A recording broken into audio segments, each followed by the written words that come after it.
Shalom Abracha, que le bon Dieu protège, vous donne la santé et la joie, Kenarason. Cette semaine, j'étais à une bar mitzvah. Et bien sûr, on m'a invité de prendre la parole en l'honneur du Hatta bar mitzvah. Et puis, j'ai dit une phrase, merci à Hachem. Les parents, ils doivent dire merci à Hachem. Que Baruch Hachem, maintenant, ils vont transmettre à l'âge de 13 ans, le papa, la maman, ils vont maintenant se laver les mains des responsabilités du garçon. Et maintenant, ça y est. Maintenant, le garçon, maintenant, qui est devenu adulte, alors il va devenir maintenant autonome pour conduire son chemin vers le judaïsme. Donc, il doit dire merci. Mais mes amis, beaucoup des fois, ça arrive que aujourd'hui, malheureusement, on fait la bar mitzvah. Chacun, il prépare la bar mitzvah. Moi, je peux vous dire une chose. La bar mitzvah à moi, c'était une bar mitzvah médiocre. Vraiment, une bar mitzvah, il n'y avait même pas un minyan. J'étais à la yeshiva. Ma mère, elle vient du Maroc. Elle me prend de la yeshiva. J'étais à cette époque à Armentières, en France. Après 3 ans que je n'ai pas vu ma mère. Bien sûr, imaginez-vous l'émotion que j'avais de voir ma mère après 3 ans que je ne l'ai pas vue. Et elle me dit, voilà, après-demain, c'est le jour de ta bar mitzvah. Et si Dieu veut, après, on va aller en Angleterre, aller chez en Angleterre. Dans ma tête, je me suis dit, l'Angleterre, d'une yeshiva à une yeshiva, c'est ça mon cadeau de ma bar mitzvah. Et j'ai dit à ma mère, et c'est où la bar mitzvah? Elle me dit à Paris. À Paris. Paris, j'avais 13 ans.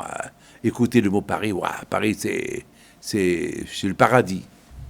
Alors, elle m'a pris à une rue à Paris. On a pris un taxi de Armentières jusqu'à la rue Quincampoix, chez la famille que Dieu me pardonne, j'ai oublié. Peut-être je vais me rappeler. Il s'avère que moi et un autre garçon, on a fait la bar mitzvah le même jour. Dans une petite synagogue, je crois à la rue de... la rue, c'est à côté de la rue de Rivoli. J'ai oublié le nom de la rue, je ne peux pas vous dire. J'ai peur que je vous dise une rue qui n'existe pas. Donc, une petite synagogue, il n'y avait même pas minyan.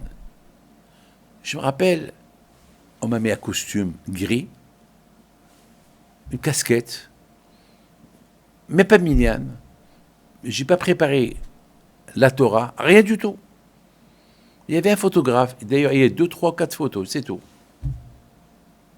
Elzam, voilà, je me suis rappelé. Le garçon, il s'appelle Elzam, monsieur Elzam. Mais je ne sais pas ce qu'il devient maintenant. On a fait la bar mitzvah les deux ensemble. Et je me rappelle que mon frère Rabbi Haïm, qui était avec moi, il avait lui la bar mitzvah, et il cherchait pour avoir minyan. Après la bar mitzvah, on est rentré à la maison, à la rue Quincampoix, chez la famille Elzam, et de là-bas, après le repas, je ne sais pas quoi, on me prend à la gare du Nord, ou la gare de l'Est, je ne peux pas, la gare du Nord peut-être, et de là-bas, on a pris le train pour aller en Angleterre. Et je me rappelle, jamais j'oublierai. Lorsque ma mère, elle est montée dans le train, ma mère, tout d'abord, elle nous a fait monter dans le train. Moi, Rabbi Haïm, mon frère. Et elle nous donnait les valises. Entre-temps, le train, il a démarré, et la pauvre, elle était sur le quai. Alors la pauvre, elle voulait vraiment, elle voyait le train qui démarre. Ces 2 enfants qui sont là-bas, elle, la pauvre, elle court avec le train, elle met elle s'accroche, Et à Chemichon, elle aurait pu mourir. C'est heureusement, il y a un monsieur qui l'a tiré. Elle est tombée par terre, la pauvre. Elle priait. Elle priait à Hachem, Ya Rabbi, Ya Kadosh Baruch Hu, mon fils, mes enfants, mes enfants. Bon, ils sont venus, la police, elle est venue, donc ils ont appelé au train que dès qu'on arrive à Calais, qu'on nous met sous surveillance jusqu'à que maman, elle arrive avec le prochain train. Mes amis, ça c'était ma bar mitzvah. Je dis quoi aujourd'hui? Le sacrifice de ma mère qu'elle a fait pour me faire la bar mitzvah et me prendre à la yeshiva. C'est dur. Elle m'a pas vu 3 ans. Elle me prend notre yeshiva où je suis resté là-bas encore quelques années sans la voir, sans voir mes parents.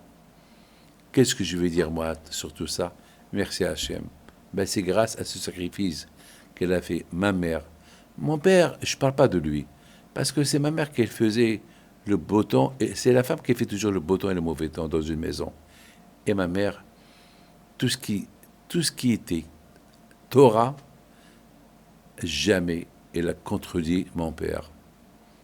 Il aurait pu dire à mon père, attends, après 3 ans à la yeshiva, au moins, que je l'amène au Maroc, je lui fais une bar mitzvah au Maroc. Qu'est-ce qu'il dit mon père? Non, fais-lui la bar mitzvah à Paris. Et d'abord, prends-le à la yeshiva. J'aurais pu, même moi, j'avais 13 ans, j'aurais pu me révolter.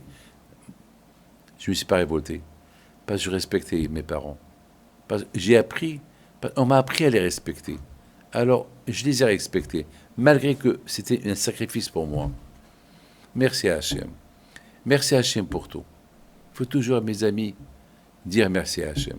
Je n'ai pas eu ni cadeau de bar mitzvah, ni montre, ni chanteur, ouello, ni danse, rien du tout.